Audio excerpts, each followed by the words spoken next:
just as quick. We're going to see whether or not these two teams have what it takes, because we have similar play styles. They all played around early game, but they had to adapt. Very, very true. And now as we get into this, I mean, what do we think? Early, late?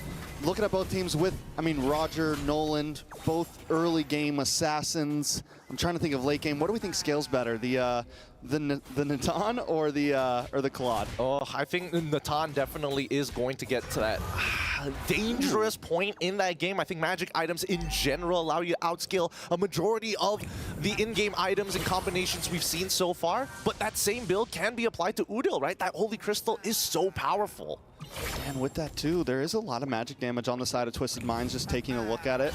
Homeboys are a little bit more well-balanced, I think, in terms of things, but a little bit of action. Zorn going to get chipped down to about half health. Chibi looking for the poke damage on a troll there. Nobody's going to go down. Lethal Wander does go over to the side of Twisted Minds.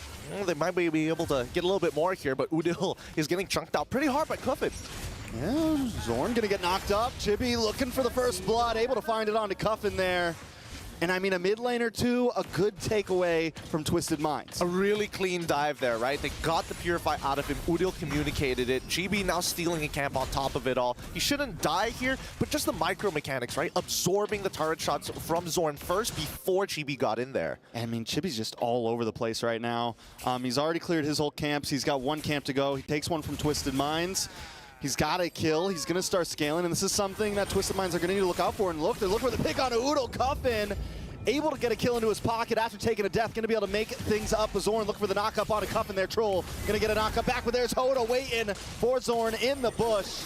They're going to back off, but still Twisted Minds showing they're not messing around. I love the reply coming in for Twisted Minds, right? They purposely wait to punish Udil. They know he doesn't have a battle spell, and now they also know that Zorn doesn't have his flicker. So we can expect that Homeboys are going to take a step back here from this point onwards until we see level 4.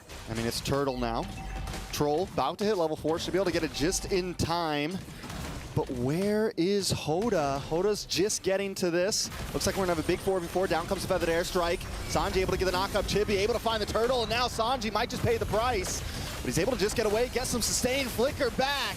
So a good save for themselves from Twisted Mind, but Homeboys still walk away with a kill now and the turtle. Oh, Zorn coming in late to that fight, but honestly, I thought a lot more kills were going to happen. And with Zorn being as cocky as he is, he's going to find some information like Purple Buff is already done. Relay it back to Chibi, because I'm surprised that that many people survived the fight. I mean, one of the bonuses of Zorn, because he's always just so aggressive, is he's never late to the party. He can always find it, right? When you're always in the front line, when you're always ready for something, you can always find the play. And sometimes it bites him, sometimes it gets back, but when it's working out great for Zorn. I mean, he is an early game monster, right? That's what Homeboys were known to do for a very long time. He has adjusted his plan, right? Because I think even when we look on Zorn on the map currently, yes, he's setting up for a dive on that top side, and I think that, ooh, hold on. Sanji's been great at getting away, but he's not going to be able to get away with this one, but at least Zorn does go down, so it's a 1-for-1 EXP for Rome. Good trade for Homeboys, but at least Twisted Mind doesn't walk away with nothing. Yep, Sanji did a really good job here, but the response... Ooh, a little bit of damage onto Nets. Nets brought down to about half health. Will be able to get away using the Blazing Duet and the Purify, but he's probably going to lose this tower here. Twisted Minds find something in the chaos. I love how Sano drops down the entropy in front of that bush. He's like, come on, if Nets, you walk up, you know what's going to happen. You better back away, kid. Most definitely, and now things down to about a standstill. Homeboys holding what? About 1,000 gold lead. Nothing too major. Twisted Mind still putting up a big fight. Hoda, 0 deaths. He's been able to farm. I don't think he's falling behind Chibi too far. Exactly, just 1 level right now. So things are still in the realm of possibilities for both teams. Yeah. Well, speaking of which, actually, as much as I would like to say he's not falling too far behind, the lead from Chibi so far is looking really good. Oh, wait. Nice way the Dragon on Troll. Down comes Feathered Airstrike. Trolls the lead. It's Sanji looking for the penalty zone to try to delay. Buy Hoda some time to get into this fight. But do they even want to take it now with Troll gone with their roamer gone? No.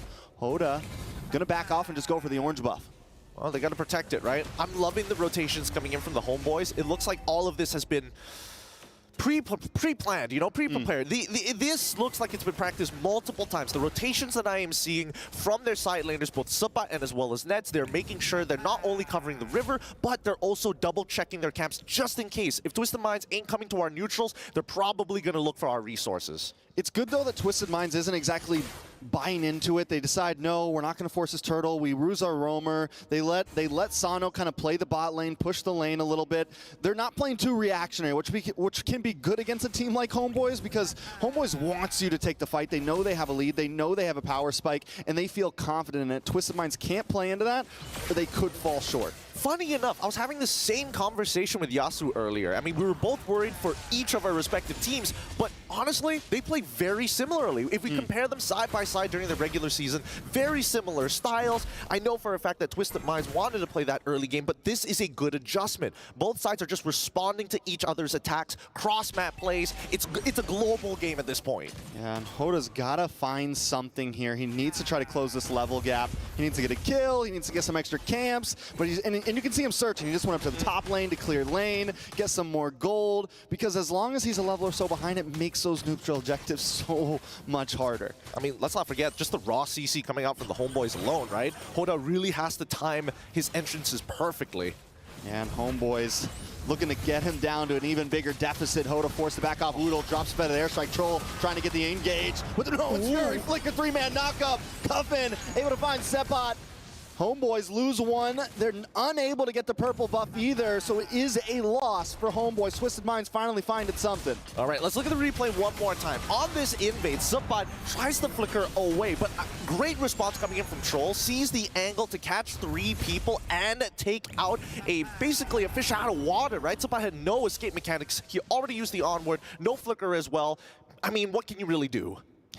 I mean, Twisted Minds just find a great moment there, and it just shows that they're still very much in this game. And whenever there's a Minotaur on the field, there are always some great possibilities.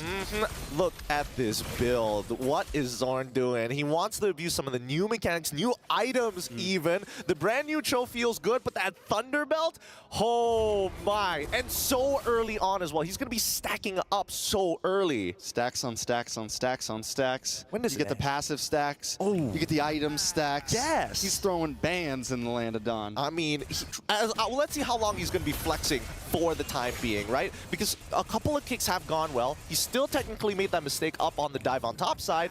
It might just happen again. It's still a close game, 3-4. Most definitely, and Homeboy's at least holding a bit of a lead here, 2,000 gold. But as long as it stays under 3K, Twisted Mind still has a lot of possibilities, I feel like. Homeboy's, oh, Zorn gets away, the dragon kicks him to the wall though. Sano with the entropy, able to pop back.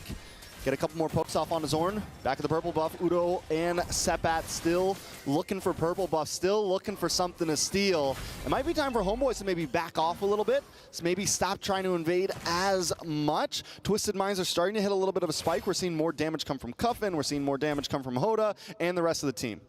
I think instead of backing off, they need they need to have a bigger pressure point on some of the members of Twisted Minds, right? We're definitely looking at people who have lost their battle spell, specifically Sano here. So I think that Homeboys, they're just waiting for Sano to show up on the map and then continue to gain space and hold it against him. All right, taking a look back at these items, I want to take a look at the gold laners, Sano and Nets. Not too far apart. Nets has gotten almost to the Trinity build, almost got all 3 of those things locked in. Taking a look at Sano, we got the Starlium Scythe, we have the Feather of Heaven. I mean, he's sitting pretty close. Now, what time do we think that Sano really starts popping off? A lot of people consider the Natan a late game hero. Is 3 items enough, or will he need 4 or more? Well, I would like to say that 3 items would have been enough, but hold on. Ooh, Blazing Duet on the Sanji. Sanji goes down, Oodle finds the feathered airstrike the longest distance. And now Zorn putting pressure as well. They're trying to sandwich Twisted Minds down to this mid lane. Homeboys break through these towers. Nothing but 1 tier 2 in the mid left, and then it's nothing but inhibitors after that. Oh, the heavy artillery support from Udil to secure kills rather than pepper them down just shows the versatility of Farsa in the current meta state. Now, I will say, coming back to the topic of scaling, I think that Sano, Holy Crystal would have been the breaking point for them. But considering the lead that the Homeboys have generated, specifically around Chibi, he can basically one-shot him, right? So I think that Sano, he's still going to need that Blood Wings if he wants to protect himself. And here's the thing, and once the Roger starts to scale down just a little bit, if it gets to late game, they still have Nets, they still have Voodoo, they still have these powerhouse heroes in the Land of Dawn right now to just dominate. Looking at Oodle, we just got the glowing wand in, we got the blood wings. He's feeling good about himself. I think what's the saving grace for Twisted Minds here? It feels like Hoda hasn't really been able to do much. Cuffin has gotten a couple kills on his belt, but we really need Sano to like get online here at some point. Well, I mean, that's the problem with these late game scaling types of heroes.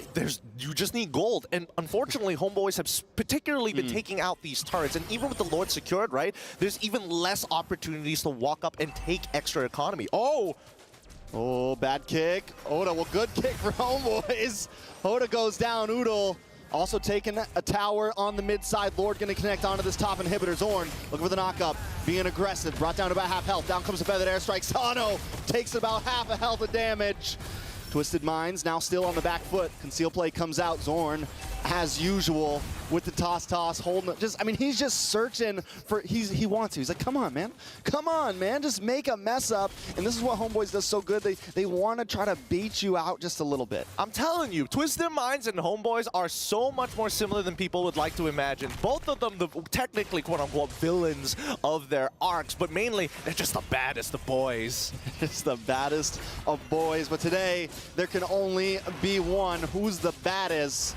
As we close into the 11-minute mark, some final looks at these items. Goodness. Anything really coming out to you? I mean, I'm looking at Chibi, and now he's 3K ahead. Previously, we were looking like, what, 5 minutes ago? He was only like 1K ahead. Not that big of a deal, as long as he doesn't snowball out of control. And I think we could safely say he is out of control. He's got 4 items already completed. And let's not forget the difference here between Suppot as well as Sanji. With the extra item from Suppot, he's more reliable in these engages, but he also has to respect that he doesn't have an escape mechanic, right? Here we go. Boys.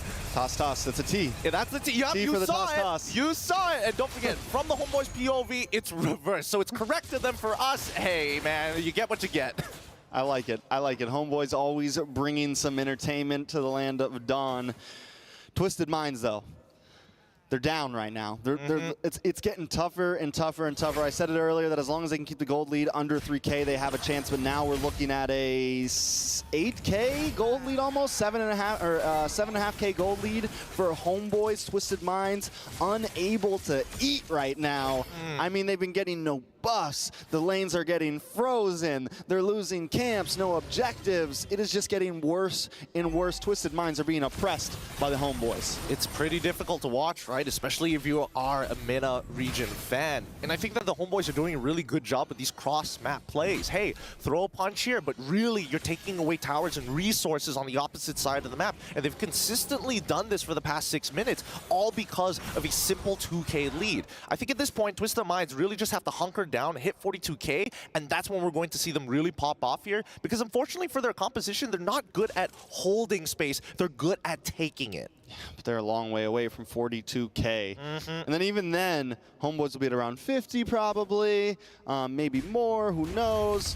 I think a lot of things are going to come down to, we saw the one time they got a great fight was when Troll got the big Minoan's Fury, right? When he was able to catch them off guard. And that's a huge win condition for them. Buy themselves some time, combo up some CC. So we need Troll to go Troll. We need Troll to bring out the hammer, bring out the mallet, and slam on that ground, make something happen. Because if he doesn't, Homeboys just have free roam. Hey man, he's not the only person that Twisted Minds need to... Oh, big kick! Sanji gonna get pulled back to the team. Zorn does go down though, taking a lot of damage. We're starting to see Hoda pop off. Chibi able to find Sanji. Look at Sano and Trophy back into the base, into the fountain. Trying to get some help, trying to play the distance, but it's not enough. Homeboys take game.